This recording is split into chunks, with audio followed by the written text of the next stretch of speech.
After 15 years of hard work, Quandale Dingle finally bought a tiny house for himself and his stupid son in New York, Manhattan, for $300,000. The house was less than 3 square meters. First, he installed a door lock on his door so that his broke ass wouldn't get robbed.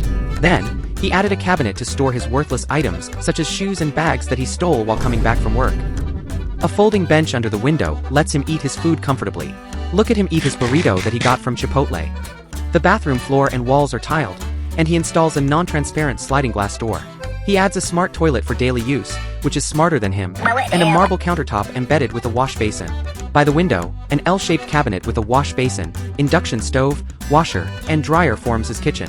Then, he installs a sliding door for his kitchen. He built a bed frame using galvanized square steel, secured with tough screws he took from his son's toys, and covered it in wood veneer. He added a soft king-size mattress and wall pads for extra comfort. He installed a 65-inch LG TV, a ceiling-high wardrobe includes a hidden desk for added functionality. Finally, he installed a ladder for easy access to the bed.